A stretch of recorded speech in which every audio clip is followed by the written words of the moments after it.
નમસ્કાર, હું સંધ્યા આપની સાથે અને સ્થાનિક સ્વરાજની ચૂંટણીના પડઘમ વાગી ચૂક્યા છે અને ત્યારે જ હવે બીજેપી કઈ રીતે તૈયારી કરી રહી છે, શું પ્લાન છે, આ સાથે જ નવા પ્રદેશ પ્રમુખ બન્યા બાદ કઈ જવાબદારીઓ નિભાવી રહ્યા છે, આ તમામ વિશે આજે વાતચીત કરીશું. જગદીશભાઈ વિશ્વકર્મા આપણી સાથે જોડાયા છે. જગદીશભાઈ, ખૂબ ખૂબ આભાર છે. નમસ્તે. બીજેપી પ્રદેશ પ્રમુખ, કારણ કે એમની જો સફરની આપણે વાત કરીએ તો બૂથથી લઈ અમદાવાદ શહેર પ્રમુખની જવાબદારી નિભાવી, આ સાથે 3 ટર્મથી ધારાસભ્ય, મંત્રી અને હવે સૌથી મોટી જે જવાબદારી છે એ પ્રદેશ પ્રમુખની નિભાવી રહ્યા છે. અને કારણ કે કહેવાય ને કે સંગઠનથી સરકાર સુધીની આ સફર. સર, પહેલાં તો મારો સવાલ જ એ છે કે સંગઠનથી સરકાર સુધીની આ સફર કયા પડકારો અને કેવી રીતે આપ નિભાવી રહ્યા છો? ભારતીય જનતા પાર્ટીનો કોઈ પણ કાર્યકર્તા બેન એ વિચારધારા સાથે જ્યારે પાર્ટીમાં જોડાય છે ત્યારે બૂથનો કાર્યકર્તા હોય કે પ્રદેશનો અધ્યક્ષ, અને એક જનૂન હોય છે રાષ્ટ્ર માટેનો. અને જ્યારે કાર્યકર્તા નાનો હોય અને જે જનૂનથી પાર્ટીની વિચારધારા સાથે જોડાય છે અને પોતાના લીડર્સમાંથી કંઈક શીખતો હોય છે, એવી જ રીતે બેન અમે લોકો પણ દેશના યશસ્વી પ્રધાનમંત્રી માનનીય મોદી સાહેબ હોય, અમિતભાઈ શાહ સાહેબ હોય, રાષ્ટ્રીય નેતૃત્વ, એની પાસેથી શીખતા ઘડાતા અહીંયા પહોંચ્યા હોઈએ છીએ. અને એ જ જનૂન સાથે કે પાર્ટીએ જે સંકલ્પો લીધા છે, જે વાતો કરી છે કે ભાઈ અમે 370 હટાવીશું, આતંકવાદ નાબૂદ કરીશું, રામ મંદિર બનાવીશું, સિવિલ સમાન કોડ કાયદો લાવીશું, તો આ એ વખતે જનૂન હતું. અને આજે જ્યારે આ બધી જ વસ્તુ એ પુરવાર થતી હોય છે ને પાર્ટીના વચનો પૂર્ણ થતા હોય છે, ત્યારે કાર્યકર્તા તરીકે આખો અલગ ઉત્સાહ જોવા મળતો હોય છે. અને આ ઉત્સાહ અમારા બધામાં આજે જળવાઈ રહ્યો છે. પ્રદેશ અધ્યક્ષ બન્યા બાદ ટૂંકા ગાળામાં જ એક મોટી જવાબદારી અને એક કહેવાય કે પરીક્ષા પણ છે. કેવી તૈયારી છે આપના તરફથી? અને સ્થાનિક સ્વરાજની ચૂંટણી એટલે સત્તાની સેમીફાઇનલ પણ માનવામાં આવે છે, તો કઈ રીતે તૈયાર છે પક્ષ પણ? પરીક્ષા હોય એટલે ઓબ્વિયસલી દરેક વિદ્યાર્થી પરીક્ષામાં, અમુક વિદ્યાર્થી એવા હોય કે આખું વર્ષ મહેનત કરતા હોય, અને અમુક વિદ્યાર્થી એવા હોય કે માત્ર પરીક્ષા હોય ત્યારે હાથમાં ચોપડી લે. ભારતીય જનતા પાર્ટીનો કાર્યકર્તા આખું વર્ષ ચોપડી લઈ અને વાંચતો હોય છે. પ્રજાની વચ્ચે સેવા અને સમર્પણા ભાવથી સતત 365 દિવસ કામ કરતો હોય છે બેન. અને અમુક લોકો, ચોક્કસ લોકો, એ માત્ર ચૂંટણી આવે ત્યારે દેખાય અને ચૂંટણી જાય ત્યારે જતા રહે, અને એ લોકો પરીક્ષામાં નાપાસ પણ થતા હોય છે. અને ભારતીય જનતા પાર્ટી 30 વર્ષથી પાસ પરીક્ષામાં એટલા માટે થાય છે કારણ કે ભારતીય જનતા પાર્ટીનો કોઈ પણ નેતા હોય, ચાહે ગુજરાતના મુખ્યમંત્રી હોય, દેશના વડાપ્રધાન હોય કે સંગઠનના માધ્યમથી સતત પ્રજાની વચ્ચે વિકાસલક્ષી કામો કરવાના, છેવાડાના માનવી સુધી સરકારી યોજના પહોંચે એના માટે સરકાર પ્રયત્નશીલ હોય, સંગઠન પ્રયત્નશીલ હોય, અને બૂથનો કાર્યકર્તા. એટલે પરીક્ષાની તૈયારી અમે 365 દિવસ સ્કૂલનું હોમવર્ક પૂરેપૂરું કરીએ છીએ એક સારા વિદ્યાર્થી તરીકે, અને પરીક્ષામાં સારા માર્ક્સે ઉત્તીર્ણ પણ થઈએ છીએ. અને આ વખતે પણ સારા માર્ક્સથી ઉત્તીર્ણ થવાની ભારતીય જનતા પાર્ટીના તમામ વિદ્યાર્થીઓમાં તૈયારી છે. ઓબીસી અનામત બાદની આ ચૂંટણી છે, તો એ કંઈક ફરક પડશે આ વખતની ચૂંટણીમાં લાગે છે? બેન, બંધારણની અંદર અનામતે લખાયેલું હતું અને 27% ઓબીસી અનામત આપ્યું. અને એના કારણે કેવું થવાનું કે જે કદાચ નાના મોટા સમાજ ક્યાંક ને ક્યાંક છૂટી જતા હતા. ભારતીય જનતા પાર્ટીની તો વિચારધારા રહી છે કે હર હંમેશા સંગઠન હોય કે ઇલેક્શન હોય, એ દરેક જગ્યાએ ગુલદસ્તો બનાવવા માગતી હોય છે. ગુલદસ્તો મીન્સ કે દરેક સમાજના લોકોને સમાવી લેવાના, કોકને સંગઠનમાં સમાવવાનું, કોકને ઇલેક્ટેડ તરીકે સંગાવવાના. એટલે આ વખતે અમને એટલા માટે બહુ એ નહીં પડે, કારણ કે અમે તો ઓલરેડી આ ગુલદસ્તામાં દરેક સમાજને સમાવી લેતા હતા. જે લોકો નહોતા સમાવતા એના માટે મુશ્કેલીને ચેલેન્જ વધવાની છે. કારણ કે આપ પણ ઓબીસી સમાજમાંથી આવો છો, તો બીજેપીએ આ ચહેરાને ચૂઝ કરવા પાછળ લાગે છે કે સમાજને પણ ક્યાંક પોતાની તરફ કરવા માટે આ ચહેરાને ચૂઝ કર્યો છે? બેન, ભારતીય જનતા પાર્ટી પ્રાંતવાદ, જાતિવાદ, જ્ઞાતિવાદમાં માનવાવાળી પાર્ટી નથી. એ રાષ્ટ્રવાદની વિચારધારાને માનવાવાળી પાર્ટી છે. એટલા માટે જ બેન કહીશ કે દેશના યશસ્વી પ્રધાનમંત્રી માનનીય મોદી સાહેબે એ વિકાસની રાજનીતિને વેગ આપ્યો છે, અને ભારતીય જનતા પાર્ટી પણ એ રાષ્ટ્રવાદની વિચારધારાને વેગ આપે છે. ભારતીય જનતા પાર્ટી કોઈ જગ્યાએ આ જ જ્ઞાતિ મૂકવી એવું કોઈ જ બેલેન્સ, દરેક સમાજ આવી જાય, સર્વાંગી બધાનો સમાવેશ થઈ જાય, એ વિચારધારામાં પાર્ટી કામ કરતી હોય છે. એ જ રીતે બધાનું ચયન થતું હોય છે. જી, સ્થાનિક સ્વરાજની ચૂંટણી, કારણ કે લોકલ ચૂંટણી છે તો મુદ્દા પણ લોકલ હોય છે. બીજેપીનો કોઈ ખાસ એજન્ડા આ વખતની ચૂંટણીને લઈને? ભારતીય જનતા પાર્ટીની સરકાર સેન્ટ્રલની હોય કે સ્ટેટની હોય કે લોકલ બોડી હોય, લોકલ બોડીને તો માત્ર વિકાસના કામ કરવાના હોય છે, પણ સેન્ટ્રલ અને સ્ટેટને એ છેવાડાના માનવીના સુધીના પહોંચવાના અને વિકાસલક્ષી ઉપયોગી કામ કરવાના થતા હોય છે. સરકારી યોજનાઓ SC, ST કે જનરલ કેટેગરી, યુવા, મહિલા, ખેડૂતો આ બધી લક્ષી યોજના હોય છે. ભારતીય જનતા પાર્ટીનો કાર્યકર્તા આ તમામ વસ્તુના લાભો નીચે લોકો સુધી મળે એના માટે કામ કરતો હોય છે. સ્થાનિક સ્વરાજની જે વાત આવે છે, ધારો કે અમદાવાદ કોર્પોરેશનની વાત કરું તો અમદાવાદની પ્રજા જે જનતા છે જેણે 2002 પછી જેનો જન્મ થયો છે એના મનમાં તો એવું જ છે કે આ સાબરમતીનો રિવરફ્રન્ટ છે એ તો વર્ષોથી હશે. એ નવી જનરેશનને ખબર નથી કે અહીંયા આગળ સર્કસ રમાતું હતું કે અહીંયા આગળ લોકો ક્રિકેટ રમતા હતા એને ખબર નથી બેન. મારા ફાધર મને સર્કસ જોવા લઈ જતા હતા, એ મને યાદ છે. બરોબર છે. હવે તમે એ પરિકલ્પના કરો. હવે આજની જનરેશનમાં ધારો કે મારો કે તમારો દીકરો જન્મ્યો છે તેને ખબર નથી કે ત્યાં સર્કસ થતું હતું. હવે ધારો કે ગિફ્ટ સિટીની વાત કરીએ તો જેને ગાંધીનગર જોયેલું છે વર્ષો પહેલા, તો આ ગિફ્ટ સિટી કે નદીની કોતરો છે. તો કદાચ રાત્રે કોકને લાઈને ગિફ્ટ સિટીમાં જે મૂકી દઈએ તો એને પરિકલ્પના ના આવે કે હું ગુજરાતના કોઈ સિટીમાં છું. એટલે આ બધી પરિકલ્પનાઓ એ દેશના યશસ્વી પ્રધાનમંત્રી માનનીય મોદી સાહેબે દિવસે જોયેલા સપના, એ ઓલવેઝ વાતમાં કહેતા હોય છે, સપના ઊંઘમાં નહીં એ જાગતા જોવાના, જે સપનાને પૂરા કરી શકીએ. જે ખાતમુહૂર્તો એ ભારતીય જનતા પાર્ટીની શાસનમાં થયા છે એના લોકાર્પણ પર ભારતીય જનતા પાર્ટીની સરકાર અને પછી કોર્પોરેશન લેવલે હોય, તાલુકા લેવલે કે જિલ્લા કક્ષાએ એ અમારા જ ચૂંટાયેલા સભ્યો કરી રહ્યા છે. એટલે અમારી પાસે વિકાસના મુદ્દા સિવાય બીજો કોઈ મુદ્દો નથી. માત્ર વિકાસનો મંત્ર એ અમારી જીતનો મંત્ર છે. ઓકે, એટલે સ્થાનિક સ્વરાજની ચૂંટણી વિકાસના મુદ્દે લડાવવાની છે, ચોક્કસ વાત છે, જે રીતે જગદીશભાઈએ પણ કહ્યું છે. પરંતુ હવે ઉકળતો સવાલ, હાલ જે આપણે જોઈ રહ્યા છે, એક તો સિલિન્ડરની લાઈન જોઈ રહ્યા છે, પેટ્રોલ ડીઝલના પંપ પર પણ લાઈનો જોઈ રહ્યા છે. સ્થાનિક સ્વરાજની ચૂંટણી આવી રહી છે, પ્રવાસ પણ મોટો થવાનો છે, કાર્યકર્તાઓનો પણ પ્રવાસ થશે. પેટ્રોલ ડીઝલની આપૂર્તિ કેવી રીતે ત્યાં કરવામાં આવશે? શું મેનેજમેન્ટ કયા પ્રકારનું છે? હું આપના માધ્યમથી ચોક્કસ પ્રજાને એટલું ખાલી પૂછવા માંગુ છું કે પેટ્રોલ, ડીઝલ અને ગેસના બાટલા ચોક્કસ લોકો, કોંગ્રેસના લોકો જે રીતે જુઠ્ઠાણા ફેલાઈ રહ્યા છે, જે રીતે લોકોને ભડકાવવાનું કામ કરી રહ્યા છે, અને કદાચ જાણતા અજાણતા કોઈક પેટ્રોલ પંપ પર જતું રહ્યું, ત્યાં લાઈન લાગી ગઈ. એક પેટ્રોલ પંપ પર ગુજરાતના કે દેશના એવું બતાવો કે ત્યાં લાઈનમાં ઊભેલા વ્યક્તિને પેટ્રોલ ના મળ્યું હોય, કે ડીઝલ ના મળ્યું હોય, કે ગેસનો સિલિન્ડર ના મળ્યો હોય. મળે છે. હવે જે લોકો ઘરે શાંતિથી બેઠા હતા એને કોંગ્રેસના લોકો અથવા અન્ય લોકોએ જેમ ઉશ્કેરણી કરી કે પેટ્રોલ ખલાસ થઈ જવાનું છે, ડીઝલ ખલાસ થઈ જવાનું છે, ગેસના બાટલા નહીં મળે, એટલે જેના ઘરે પૂરતો સ્ટોક હતો છતાંય એ લોકો બધા જ દોડી ગયા. હવે જે લોકો શાંતિથી ઘરે બેઠા હતા એને ડિસ્ટર્બ કરવાનું કામ શું કરવા કોંગ્રેસ એના માટે કરી રહી છે? અને આજે બી હમણાં જ અત્યાર સુધીમાં કદાચ સેન્ટ્રલનો એક રિપોર્ટ જોયો હતો તો 60 દિવસ સુધી ચાલે એક પણ ટેન્કર કદાચ ના આવે ત્યાંથી, છતાંય 60 દિવસ સુધી ભારતની જનતાને ચાલે એટલું પેટ્રોલ, ડીઝલ, ગેસ બધી જ વસ્તુ પૂરતા પ્રમાણમાં છે, ક્યાંય ખૂટે એમ જ નથી. રાજુ કરપડા ક્યારે આવે છે બીજેપીમાં? આપની બેઠક પણ ગુપ્ત રાહે થઈ ગઈ છે એવી વાતો છે. બેન, હું ક્યારે પર્સનલી જેમ તમને આજે ફર્સ્ટ ટાઈમ મળી રહ્યો છું એવું ક્યારે એમને મળ્યો નથી હું.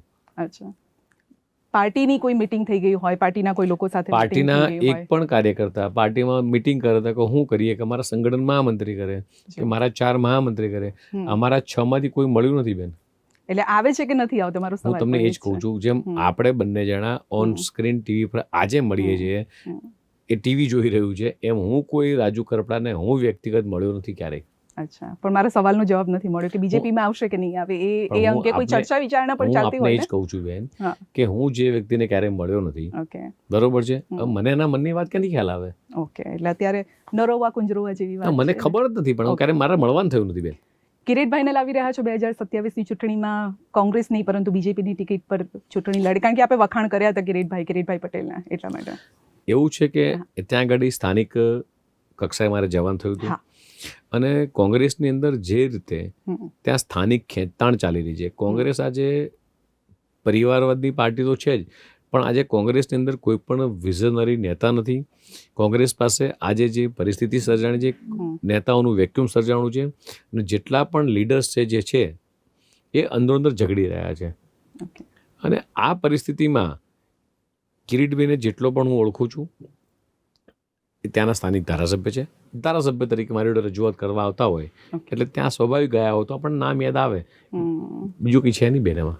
ઓકે, અરવિંદ કેજરીવાલ આવ્યા અને એ વાતો કરે છે કે જો અમે ચૂંટણીમાં જીતીએ તો મહિલાઓના ખાતામાં 1,000 આપવામાં આવશે. લાગે છે કે મહિલાઓ આમ આદમી પાર્ટી તરફ દોરાઈ જશે? હું આપને ખાલી એટલું જ પૂછું બેન કે તમે કદાચ હમણાં પંજાબના વિડીયો જોયા હોય. ભગવત માને પોતે ખેડૂતો ઉપર જે રીતે ગુજરાતમાં ખેડૂતો ઉપર ભૂતકાળમાં કોંગ્રેસની સરકારમાં અત્યાચાર થયા હતા, જે રીતે ગુજરાતમાં કોંગ્રેસની સરકારમાં ખેડૂતોને ગોળીઓ મારવામાં આવી હતી, એ જ પરિસ્થિતિથી આજે પંજાબના ખેડૂતો ત્રાહિમામ છે. કેજરીવાલ અને ભગવત માન બંને જણા પંજાબના ખેડૂતોના પરસેવાના પૈસે એ અન્ય પ્રાંતમાં જઈ મોટી મોટી એડવર્ટાઇઝો કરવી, મોટી સભાઓ કરવી, અને આજે એ પરિસ્થિતિ છે કે માત્ર જુઠ્ઠાણા ફેલાવવાનું કામ આ બંને જે જગલરી જાદુગર કહેવાય, બરાબર છે, એ ખોટી ભ્રામક વાતો ફેલાવવાની, ગુજરાતની ભોળી પ્રજાને છેતરવાનું કામ કરવાનું. મારી પાસે જે રીતે મેસેજ છે મુજબ કે આ બંને લોકો એ દિલ્હીના પ્રજાના પૈસા, ટેક્સના પૈસા એ અન્ય રાજ્યોમાં જવાનું, ચૂંટણી સમયે પૈસા ફેંકવાના, લોકોને દોડવાના, જેની પાસે કદાચ નથી એ બચારા પૈસા લઈ એના માટે કામ કરે, ભીડ ભેગી કરે. મારી પાસે જે માહિતી છે એ મુજબ કે અરવિંદ કેજરીવાલની સભામાં ખુરશીઓ ખાલી રહે છે. ભગવત માન આવે તેને સાંભળો કોઈ આવતું નથી. ભગવત માનને પોતાને સાંજ પડે પછી ઊભા રહેવાની તકલીફ પડતી હોય, આવા નેતા પર કોણ ભરોસો કરવાનું છે બેન? અને તો ભરોસો કર્યો તો દિલ્હી પ્રજા ચૂતા ના હોત. દિલ્હી પ્રજા એમાં જાકારો શેના માટે આવી દીધો? તો ક્યાંથી? અને ખાલી આપણે સરવાળો મારીએ કે પંજાબ સરકાર અને ગુજરાત સરકાર, તો ગુજરાત સરકાર મહિલાઓ માટે, દીકરીઓના એજ્યુકેશન માટે, ખેડૂતો માટે, આદિવાસી માટે, એસટી માટે, એસસી માટે, જનરલ માટે કેટલી સરકારી યોજનાઓ છે અને છેલ્લા 30 વર્ષથી આપી રહી છે. અને તમે કાલ સવારે જઈને જાહેરાત કરશો અને ગુજરાતની પ્રજા તમારી ઉડાવતા રહેશે.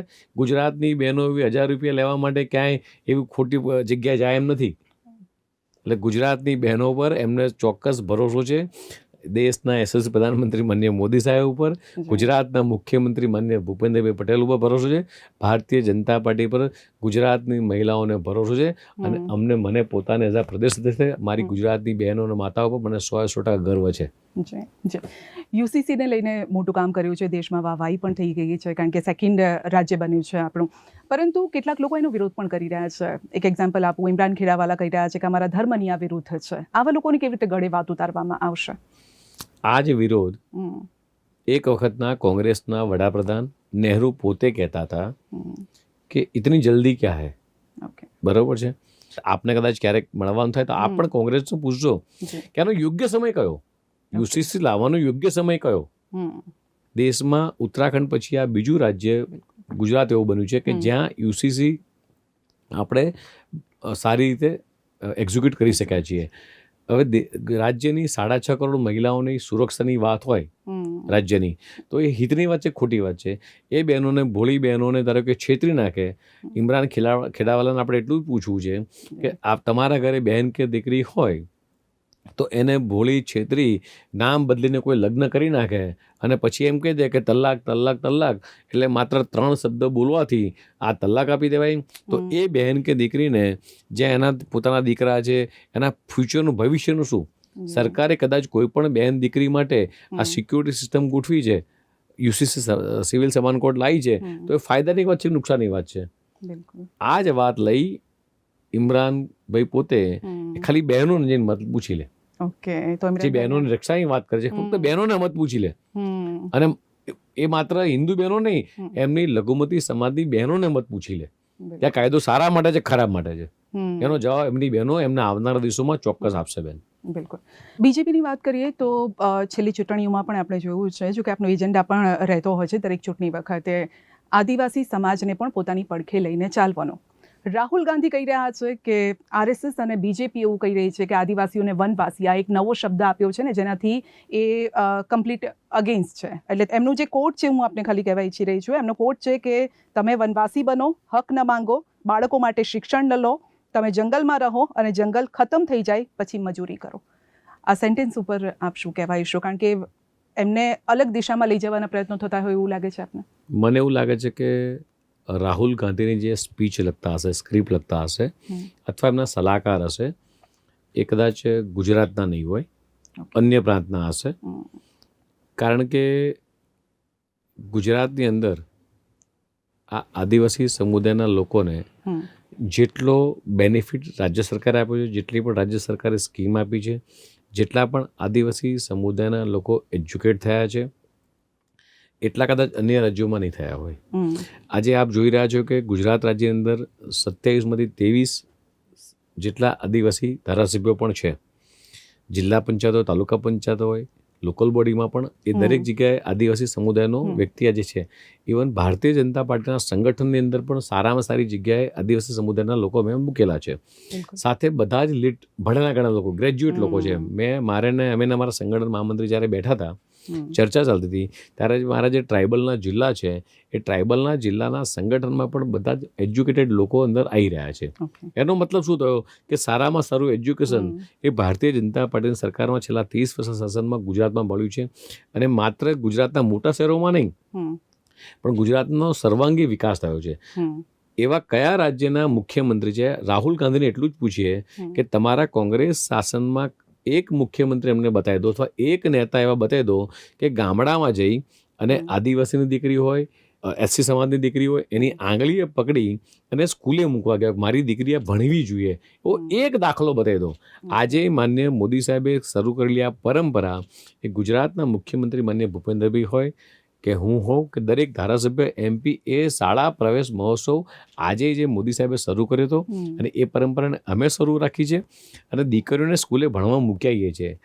એટલું ખાલી તમે રાહુલ ગાંધીને પૂછો કે તમારા કયા નેતા આદિવાસી સમાજમાંથી દીકરીને ભણવા માટે સ્કૂલે લઈ ગયા? જેટલી આપની સ્પીચ હોય છે એમાં 2 શબ્દ અત્યારે બહુ હાઇલાઇટ થઈ રહ્યા છે. એક તો બહુરૂપિયા અને ચોમાસામાં કૂવાના દેડકા જેમ નીકળે છે એમ. આપ કોને શું કહી રહ્યા છો? આ શબ્દનો જરા ફોડ પાડશો.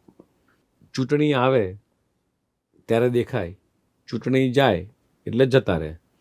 એવી જ રીતે વરસાદ આવે ત્યારે દેડકા બહાર આવે, વરસાદ પતી આપે ત્યારે દેડકો જોવા મળે. ત્યારે ઉનાળામાં શિયાળામાં દેડકો જોવા મળે, એ ચોમાસામાં જ જોવા મળે. એવી રીતે ચૂંટણી આવે ત્યારે કોંગ્રેસ કે અન્ય પક્ષના લોકો કે દિલ્હીવાળા જે બહુરૂપિયા છે, બરોબર છે, એ બંને બહુરૂપિયા ચૂંટણી આવે રાજ્ય પહોંચી જવાનું, અમારા ચૂંટણી કબજે, અમારે ગુજરાત કબજે કરવું છે, અમારે તમિલનાડુ કબજે કરવું છે. અલ્લા ભાઈ, તમે જે તમારું નથી સાચવી શક્યા ત્યાં ક્યાં બીજાને લેવા જાઓ છો? તમે જે કરો છો કરી ખાઓ ને. એટલા માટે કહું છું કે બહુરૂપિયા અને જેમ ચોમાસામાં દેડકા આવે એવી રીતે ઇલેક્શનમાં દેખાવાનું. અને લખવું લખી રાખો તો કોરા કાગળમાં અત્યારે જ. અત્યારે તો તમે શૂટિંગ કરી રહ્યા છો એટલે આ તો દર્શક ગમે તે તમારી પાસે રેકોર્ડ રહેવાનો. ચૂંટણી પતી ગયા પછી ક્યારેય વળતા દેખાવાનું નથી. ચૂંટણી ટાણે જ આવશે, ચૂંટણી પછી જતા રહેશે. આ આજનો રેકોર્ડ જેવું નહીં, આ દેશના કોઈ પણ રાજ્યની અંદર આ જ પદ્ધતિ રહી છે કોંગ્રેસની અને અન્ય લોકોની. બિલકુલ બિલકુલ. અચ્છા, CR પાટીલે જે રીતે મજબૂત સંગઠન શક્તિ વિકસાવી હતી, એનાથી બોધપાઠ લઈને અથવા તો આપનો જે અનુભવ છે એને લઈને આપ કઈ રીતે આગળ વધારી રહ્યા છો? બેન, ભારતીય જનતા પાર્ટીનું સંગઠન, ભારતીય જનતા પાર્ટીની સ્થાપના 1980 6 એપ્રિલે જ્યારે થઈ ત્યારથી લઈને આજ દિન સુધી રાષ્ટ્રીય નેતૃત્વએ એ પાર્ટીનું સંગઠન બૂથમાં કઈ રીતે મજબૂત બને એના માટેનો આખો પાયો નાખ્યો છે. અને આ એક પાર્ટી એવી છે જ્યાં કાર્યકર્તાનું ઘડતર સમયાંતરે થતું હોય છે. પછી એ ધારાસભ્ય હોય, સંસદ સભ્ય હોય કે શક્તિ કેન્દ્રનો ઇન્ચાર્જ હોય કે મંડળનો અધ્યક્ષ હોય, જિલ્લાનો અધ્યક્ષ હોય, દરેક લોકોના પ્રશિક્ષણ થતા હોય છે અને એનો પાયો મજબૂત કરવાનું કામ કરતો હોય છે. હું આજે ધારો આવ્યો છું, મને 6 મહિના થયા છે અને હું પાર્ટીના સંગઠનને મજબૂત કરી નાખીશ. ઓલરેડી પાર્ટીનું સંગઠન મજબૂત છે અને વધારે મજબૂત કરવા માટે જેમ હું પ્રયત્ન કરું છું એવી રીતે જિલ્લાનો અધ્યક્ષ મહેનત કરે, નીચે મંડળનો અધ્યક્ષ, નીચે બૂથનો પ્રમુખ. આ એક જ પાર્ટી વિશ્વમાં એવી છે કે જે કેડર બેઝ પાર્ટી છે. એટલે અહીંયા દરેક કાર્યકર્તાનું ઘડતર થાય. અને જે રીતે મારા પૂર્વના જેટલા પણ પ્રમુખોએ આ પાર્ટીને મજબૂત કરવામાં પ્રયાસ કર્યા છે, એવી જ રીતે હું વધારે મજબૂત કરવાના આગળ પ્રયાસ કરતો રહીશ. ઓકે, છેલ્લે હવે આપણે રેપિડ ફાયર રાઉન્ડ એક રમી લઈએ, અથવા આંકડામાં આપે જવાબ આપવાનો છે. ટૂંકા સવાલ છે મારા અને ટૂંકમાં જવાબ લેવાનો છે આપના પાસેથી. મહાનગરપાલિકા 15માંથી કેટલી જીતી રહ્યા છો? તમે બેન મને એમ કહો, ક્રિકેટના સ્ટેડિયમમાં તમે મને ઉતારી દો અને કે સાહેબ તમારે સેન્ચુરી કરવાનું, સેન્ચુરી મારવા માટે જ ઉતરે હોઉં. આંકડો જ આપની પાસે હું એ જ કહું છું કે હું સેન્ચુરી મારવા માટે જ ઉતરે હોઉં. હું પહેલા બોલે આઉટ થોડો ઉતરે હોઉં. અચ્છા, 15માંથી 15 એમ કહો છો. નગરપાલિકા 84માંથી કેટલી જીતી રહ્યા છો? એ જ સવાલ મારો જવાબ આવશે કે આંકડો તો આપો. મારે તમે સામે બોલ કરે બોલર એટલે મારે છક્કો જ મારવાનો હોય. ચોખ્ખો હું એમ જ ઊભો એટલે જ કે જે બોલ આવે મારે છક્કો જ મારવાનો છે અથવા ફોર મારવાની છે. ના, જગદીશભાઈ સ્પષ્ટ હું વક્તા છે એવું માનું છું. ચોક્કસ એટલે, હું સ્પષ્ટ હા, વક્તા છું. હું એટલા માટે સ્પષ્ટ કહું છું કે હું બેટિંગ અહીંયા મેચ રમવા ઊભો છું. હા. મારો ટાર્ગેટ એવો છે કે મારે છક્કો જ મારવાનો છે. ઓકે. જિલ્લા પંચાયત 31માંથી કેટલી? આંકડો તો આપો જગદીશભાઈ. આપ ના, એકદમ સ્પષ્ટ હું એકદમ સ્પષ્ટ વક્તા છું. 31માંથી મારું એવું તો કહી શકો મારું ને. નિશાન છે ચકલીની આંખ. ઓકે. એટલે તીર ચલાવીશ હમ. તો ચોક્કસ હું Yes. અન્ય લોકોને હું આ મારા ટાર્ગેટ પર તીર મારીશ. તો છેલ્લા સવાલનો જવાબ પણ એ જ હશે તેમ છતાં પૂછી લઉં છું. 260 તાલુકા પંચાયતમાંથી કેટલી જીતી રહ્યા છો? ભારતીય જનતા પાર્ટીનો બૂથનો કાર્યકર્તા 50,000 કરતાં વધારે બૂથ છે હમ. આખા રાજ્યની અંદર. હમ. ભારતીય જનતા પાર્ટીનો કાર્યકર્તા બૂથ જીતા તો સબ કુછ જીતાના સંકલ્પ સાથે દરેક બૂથ જીતવાના સંકલ્પ સાથે નીચે ઉતરે છે. અને માત્ર ચૂંટણી આવે ત્યારે નહીં પણ 365 દિવસ એ બૂથની અંદર પ્રજાના સેવા સમર્પણના ભાવ સાથે હમ. આ બૂથનો કાર્યકર્તા નીચે હોય છે. ચૂંટણીના દિવસોમાં પણ આ કાર્યકર્તા બૂથમાં છે 50,000 બૂથ પર Bharatiya Janata party best performance સાથે આગળ હશે. ઓકે. યુવાનો અને મહિલાઓ પર ફોકસ કર્યું છે. ભાગીદારી કયા પ્રકારની રહેશે ચૂંટણીમાં? અન્ય રાજ્યોની વાત કરું અને ગુજરાતની વાત કરું. અન્ય રાજ્યો કરતાં ગુજરાતની અંદર મહિલાની પ્રાયોરિટી આપ જોઈ રહ્યા છો. યુવાનોને સ્ટાર્ટઅપ હોય, એજ્યુકેશન લેવલ હોય, આ બધામાં આજે ગુજરાત મોખરે છે. જી. અને મહિલાઓના ખૂબ બધા આશીર્વાદ એ વખતના તત્કાલીન મુખ્યમંત્રી માનનીય મોદી સાહેબ પર હતા. અત્યારે વડાપ્રધાન ત્યારે પણ એમની પાસે છે. અને એમને સૌથી વધારે ભરોસો મહિલાઓને અને યુવાનોને માનનીય મોદી સાહેબ પર છે, માનનીય ભારતીય જનતા પાર્ટી પર છે, માનનીય ભૂપેન્દ્રભાઈ પર છે. એવી જ રીતે ભારતીય જનતા પાર્ટી સાથે ગુજરાતની 6.5 કરોડ જનતાનું ખૂબ સારું સમર્થન છે. આપણી મીટિંગ થઈ અને તેમાં કેટલીક મહિલાઓ હતી જેમની સાથે મારી પણ વાતચીત થઈ. એટલે એ ઘણી મહિલાઓ આંખમાં આંસુ પણ આવી ગયા અને આ સાથે ઘણી મહિલાઓ ગદગદિત પણ થઈ ગઈ. પાર્ટીની જ મહિલાઓની વાત કરું છું. અને તેઓ અત્યારે ગર્વ અનુભવી રહી છે કે તેમને આવા પ્રદેશ પ્રમુખ મળ્યા છે જે મહિલાઓની ચિંતા કરે છે, મહિલાઓની વાતો કરે છે. એ મહિલાઓ વિશે કંઈક કહેવું હતું કહી દો. બેન, એવું ચોક્કસ કહીશ કે મારા દેવ દુર્લભ કાર્યકર્તા છે કે એણે પોતે આખી જિંદગી, મને યાદ નથી કે મારા કાર્યકર્તાએ મારી જોડે આવીને કશો કોઈ હોદ્દાની માગણી કરી હોય. કાર્યકર્તાને ખબર છે કે અમે મહેનત કરીએ છીએ ત્યારે અમને ક્યાંક ને ક્યાંક યોગ્ય જગ્યાએ સંગઠનમાં કામ કરવા મળશે. મારા શહેર અધ્યક્ષ રહ્યો, ત્યારે પ્રદેશ અધ્યક્ષ બન્યો છું. મારી જેટલી પણ બહેનો છે આખા રાજ્યની અંદર ખૂબ નિષ્ઠાવાન બહેનો છે. દરેક સારા પરિવારમાંથી આવે છે. અને ક્યારેય બહેનોએ કોઈ ફરિયાદ લઈને આવ્યા હોય એવો એક પણ બનાવ હજી સુધી બને. અને પાર્ટીની નિષ્ઠા માટે કહીશ કે પોતાનું ઘર બહાર છોડી આમ તડકો છાંયડો જોયા વગર બહેનો પણ જેટલા પુરુષો દોડે છે એના કરતાં વધારે મારી ભારતીય જનતા પાર્ટીની કાર્યકર્તા બહેનો દોડતી હોય છે. અને એમને ભરોસો છે દેશના યશસ્વી પ્રધાનમંત્રી માનનીય મોદી સાહેબ પર કે અમે એવા નેતા સાથે કામ કરીએ છીએ કે જે નેતા એ મહિલાઓનું સન્માન કરે છે. બિલકુલ. છેલ્લો સવાલ, જગદીશભાઈના પોલિટિકલ ગુરુ કોને માનો છો આપ? કમળ. અને જે શીખ મળી છે અત્યાર સુધી જે કામ કરવાની અને જે સંગઠન આગળ લઈને જવાની, એ શીખ કોની પાસેથી મળી છે? રાષ્ટ્રીય નેતૃત્વ તરફથી. ઓકે. કોઈ એક નામ નહીં કોઈનું? રાષ્ટ્રીય નેતૃત્વ અને કમળ. બિલકુલ જગદીશભાઈ, ખૂબ ખૂબ આભાર આપનો. આપના તરફથી અમને સમય આપ્યો અને આપે જે ચર્ચા કરી સ્થાનિક સ્વરાજની ચૂંટણીને લઈને અને આગળ વિધાનસભા ચૂંટણી પણ આવી રહી છે તો તેને લઈને ખૂબ ખૂબ આભાર.